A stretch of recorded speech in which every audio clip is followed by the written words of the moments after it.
Sahabat setia Glory yang dikasihi Tuhan, Shalom, happy weekend untuk kita. Hari ini adalah Sabtu 6 Januari 2024, Sabtu pertama di bulan Januari yang diinisiasi sebagai Sabtu para imam. Mari kita berdoa untuk para imam agar mereka semakin hari semakin menyerupai Kristus dalam pelayanan dan kehidupan sehari-hari. Kita akan bersama-sama merenungkan firman Tuhan hari ini yang diambil dari Injil Markus 1 ayat 7 sampai dengan 11.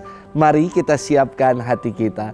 Haleluya, haleluya, haleluya.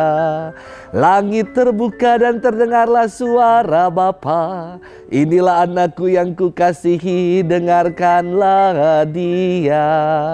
Haleluya, haleluya, haleluya.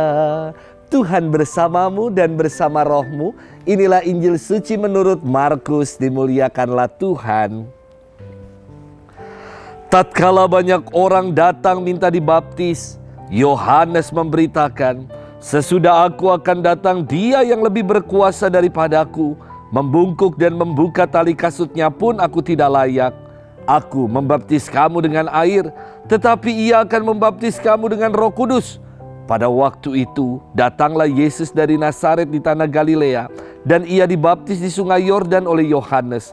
Pada saat keluar dari air, Yesus melihat langit terkoyak dan roh seperti burung merpati turun ke atasnya.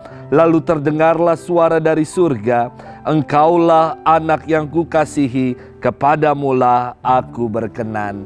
Demikianlah sabda Tuhan, terpujilah Kristus.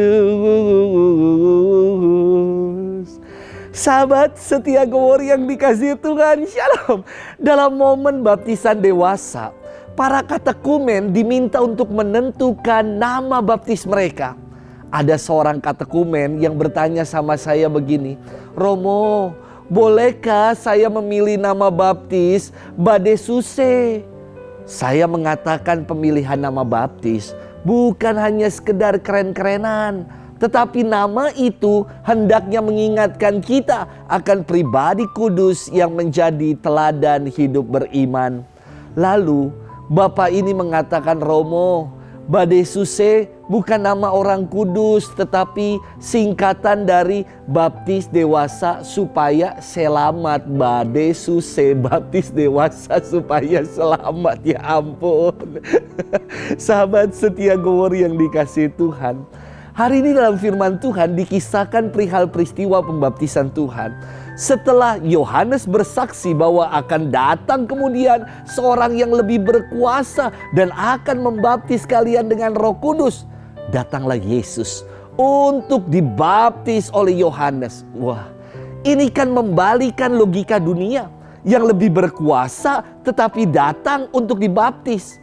Inilah kerendahan hati Tuhan. Inilah ungkapan Tuhan yang sungguh mau jadi sama seperti kita manusia, kecuali dalam hal dosa.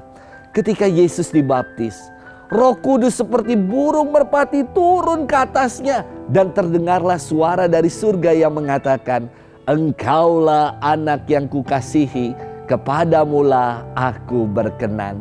Sahabat setia Glory yang dikasihi Tuhan, dengan dibaptis kita diangkat menjadi anak-anak Allah. Baptis bukan sekedar ritual untuk hidup beriman Kristiani. Baptisan merupakan materai yang menjadikan kita sebagai ahli waris dalam kerajaan surga. Maka, sudahkah kita setia mendengarkan Sang Anak Allah? Karena suara dari langit tadi mengatakan, "Engkaulah anak yang kukasihi, kepadamulah aku berkenan, dengarkanlah dia." Dan kita melalui baptisan, kita telah menjanjikan janji baptis. Sudahkah kita menghidupi janji baptis yang pernah kita ucapkan? Untuk menolak kejahatan, menolak setan, menolak tahayul, perjudian, dan hiburan yang tidak sehat. Juga menolak tindakan yang tidak adil, yang tidak jujur, yang merusak keutuhan alam ciptaan. Semoga janji bukan tinggal janji, tetapi janji baptis kita sungguh mau kita hidupi, dan kita mau setia untuk mendengar kehendak Sang Anak Tuhan. Mari kita sama-sama bermenung dan Tuhan memberkati kita dalam nama Bapa dan Putra dan Roh Kudus. Amin.